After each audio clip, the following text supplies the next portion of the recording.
बाबा साहब अम्बेडकर जी ने केवल आपको बता दें कि इस देश के संविधान में निर्माण में नहीं, बल्कि बाबा साहब अम्बेडकर का योगदान इस राष्ट्र के निर्माण में है। बाबा साहब अम्बेडकर ने केवल संविधान ही नहीं लिखा, बल्कि आधुनिक भारत के अंदर बाबा साहब अम्बेडकर ने इस भारत के निर्माण के अंदर अपनी अनूठी छाप और मिसाल छोड़ी है। लेकिन वक्ता हमेशा आपको बता दें कि बाबा साहब अम्बेडकर जी को केवल संविधान निर्माण या आरक्षण के रूप में है वो जानते हैं, जबकि बाबा साहब अम्बेडकर इस देश को, इस समाज को, वर्ग को कभी भी आरक्षण के भरोसे पर छोड़ना भी नहीं चाहते थे। आज मैं आपको बताना चाहता हूं कि भारतीय संविधान के निर्माता बोधिसत्व बाबा साहब अम्बेडकर जी ने इस देश के लिए अथक योगदान और अहम आपको बताने की कोशिश किया तो कार्य किए।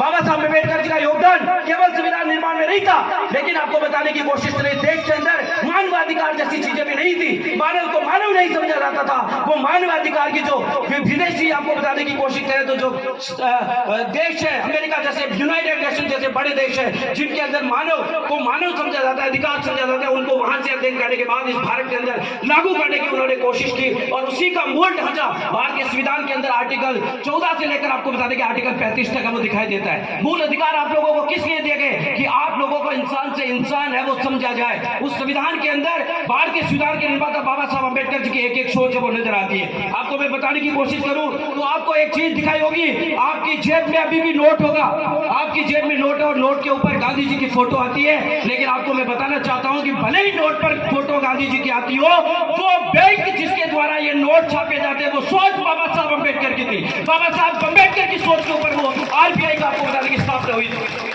इस देश के अंदर आरबीआई की स्थापना भी बाबा साहब डॉक्टर भीमराव अम्बेडकर जी की सोच के ऊपर है वो आधारित हुई थी। आपको मैं बताने की कोशिश करूं तो आपको बता दें कि इस देश के अंदर जल परियोजना जो किसानों के लिए बहुत ज्यादा महत्वपूर्ण होती है, महत्वपूर्ण आपको बता दें कि जल परियोजना जो रही है वो हीराकुंड बांध भी बाबा साहब अम्बेडकर जी की सोच के ऊपर निर्मित किया था। तो किसने कहा कि बाबा साहब अम्बेडकर ने केवल एक वर्ग के लिए, एक समाज के लिए या किसी एक विशेष जाति के लिए काम किया? क्या हीराकुंड बांध का पानी या परियोजना का पानी केवल एक जाति के लोग पीते? क्या आज जो reserve bank of India Bharat की अर्थव्यवस्था को संचालित करते हैं, क्या वो गांधी जी के मड़े हुए नोट आपको बताने की क्या एक जाति के लोग इस्तेमाल करते हैं? क्या भारत का संविधान जो आपको बताने की कोशिश करें तो आज मानव का या इस दुनिया का सबसे बड़ा लिखित संविधान के अंदर हम मानते हैं या जिस संविधान को हम याद करते हैं वो संविधान क्या एक जाति या वर्ग के लिए?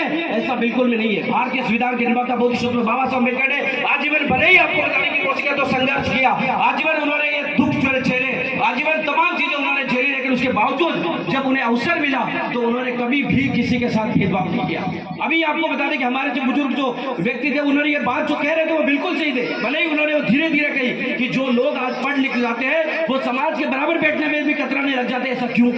बाबा साहब अम्बेडकर अगर ऐसा सोचते, कई देशों ने उन्हें नागरिकता लेने के लिए कहा, कई देशों ने उन्हें बोला कि आप हमारे देश के अंदर नागरिकता ले लीजिए, लेकिन बाबा साहब अम्बेडकर ने कहा कि इस देश के लिए, जिस देश के अंदर मेरा जीवन काल है, और बाबा साहब अम्बेडकर की अगर सोच को समझना चाहते हैं तो केवल एक सिद्धांत और एक विचार उनका यह है कि मैं आदि और अंत तक भारतीय हूं, यानी कि मैं प्रथम और अंत तक भारतीय हूं। आप ऐसा मुझे बता दीजिए, आजादी के महायोगदान के अंदर भी तमाम महापुरुषों ने योगदान दिए, लेकिन केवल बाबा साहब अम्बेडकर ने कहा कि मैं इस देश का पहला और आखिरी इंसान हूं, इस देश को छोड़कर कहीं भी जाने वाला नहीं हूं। क्या ऐसा विचार किसी और महापुरुष का हो सकता है? फिर क्यों आपको बता दें कि केवल अम्बेडकर जयंती के ऊपर केवल एससी के लोग ही उन्हें जयंती का यहाँ पर याद करें? हालांकि कोई फर्क नहीं पड़ता। मैं ये कहना चाहता हूं कि बाबा साहब अम्बेडकर जी के हमारे आपको बता दें वक्ताओं ने कहा था कि 15 साल में ये विचार वापस जिंदा हुए।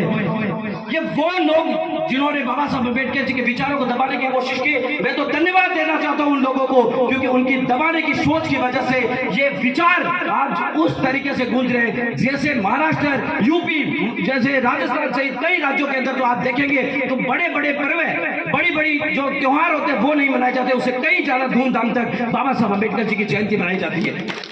बाबा साहब अम्बेडकर जी का जन्म है, ये आप लोगों के अंदर धीरे धीरे ही सही, लेकिन ये विचारों की क्रांति रुकनी नहीं चाहिए। और सबसे ज्यादा जरूरी ये है कि हम लोग जो सक्षम हो जाते हैं या किसी पद पर आ जाते हैं, उन लोगों की जिम्मेदारी बनती है, अहम जिम्मेदारी बनती है कि अपनी योगदान, अपनी जिंदगी के 10% हिस्से को भी समाज को वापस देने की कोशिश करनी चाहिए। क्योंकि जिस जिंदगी को हमने जिया है वो हमारे कई भाई बहन अभी भी जी रहे हैं। अगर हमने एक दूसरे का हाथ पकड़ना सीख लिया, ये उद्धार आपको बता दें कि हमारा होने में देर नहीं लगेगी। बाबा साहब अम्बेडकर की सोच और आप लोगों के घर घर, गांव गांव, ढाड़ी ढाड़ी के अंदर जयंती मनाने की वजह से ही आज सभी राजनीतिक पार्टियों को उन्हें याद करना पड़ता है। आजादी के बाद 75 साल आजादी के बाद आज एक ऐसा महापुरुष बता दीजिए जिसकी जयंती सरकार नहीं बल्कि आम नागरिक बताती है, वो बाबा साहब अम्बेडकर है। बाबा साहब अम्बेडकर की जयंती किसी सरकारों ने नहीं बल्कि आम जनता ने उसे फेमस किया है। आम जनता उनकी जयंती को मनाकर आज ये स्तर पहुंचा है कि राष्ट्रपति प्रधानमंत्री नहीं बल्कि दुनिया के कई देशों के दूतावास में बाबा साहब अम्बेडकर जी की जयंती मनाई जाती है। ये केवल बाबा साहब अम्बेडकर जी के दूरदर्शी सोच का ही नतीजा है। मैं आपको यहाँ पर यह भी बताना चाहता हूँ कि हीराकुंड बांध ही नहीं, दामोदर गांधी घाटी बांध, स्वर्ण नदी घाटी परियोजना, राष्ट्रीय जल मार्ग, केंद्रीय जल और विद्युत प्राधिकरण के मार्ग भी बाबा साहब अम्बेडकर जी की सोच पर बसते थे। किसने क्या लाइट और बिजली की जो परियोजना है बाबा साहब अम्बेडकर की सोच के ऊपर बनी, क्या वो एक वर्ग के लिए थी?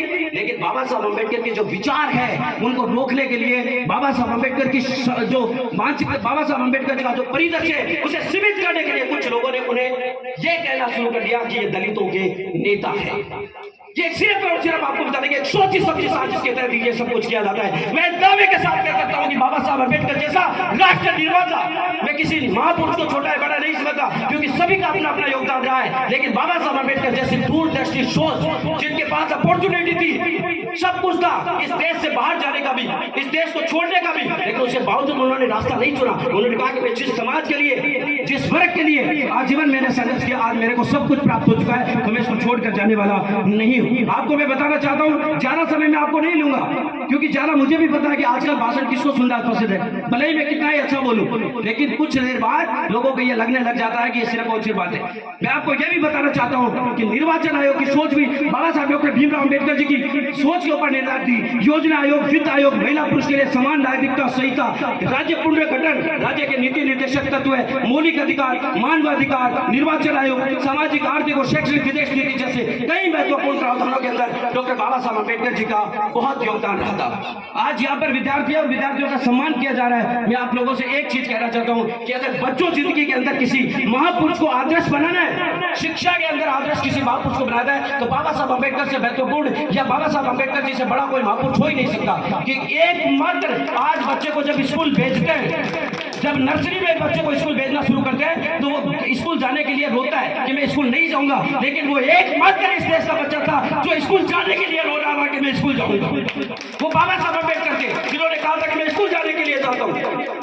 तो आप उस महापुरुष को जितने कक्षा के बाहर बैठकर भी आपको बता दें कि अपने अध्ययन करने की पूरी कोशिश की, आप उस सोच को, उस महापुरुष को, बाबा साहब अम्बेडकर ने 4-4 बच्चे अपने कुर्बान किए किस चीज के लिए? आज जिनके अंदर एक बार इंसान की शादी हो जाती है, बीवी बच्चे हो जाते हैं, उसके बाद इंसान कुछ नहीं ज्यादा सोचता। लेकिन बाबा साहब अम्बेडकर जी ने इस समाज के लिए और इस पढ़ाई के लिए, विदेशी डिग्री हासिल करने के लिए, दुनिया को समझने के लिए, अलग अलग देशों में क्या हो रहा है उसको भारत में कैसे इम्प्लीमेंट किया जा सकता है, भारत में समानता, बंधुता, भाईचारा कैसे स्थापित हो सकता है, इसलिए उन्होंने अपने जीवन के 4-4 बच्चे घुमाए, अपनी पत्नी रमाबाई को भी गंवाया, इतना सब कुछ उन्होंने बलिदान किया। क्या आज हम जब उनके द्वारा इतने दिए गए अधिकार, आजादी के 75 साल के बाद, इतना सब कुछ हमें मिलने के बाद, अगर हमें कहीं नौकरी मिलती है या कोई अच्छा पद पोषित होता है, क्या अपनी जिंदगी के हम 10% हिस्सा भी नहीं दे सकते? जो महापुरुष जिसकी जयंती पर आज हम इकट्ठे हुए, वो अगर अपनी जिंदगी पूरी कुर्बान कर रहे हैं, तो क्या हम उनके महापुरुषों पर ज्यादा केवल 10 दिन, अगर कोई व्यक्ति नौकरी लग जाता है तो उसको जिंदगी में ज्यादा कुछ करने की भी जरूरत नहीं है। अगर वो अपने जैसे 2 लोगों को मोटिवेट करके भी नौकरी लगा देता है तो उसका जिंदगी सफल हो जाती है, ये पूरा मिशन सफल हो जाता है। आज आपके गांव की बात लेकर चलिए कि अगर आपके गांव में 10 आदमी नौकरी लगे, अगर 2 आदमी वो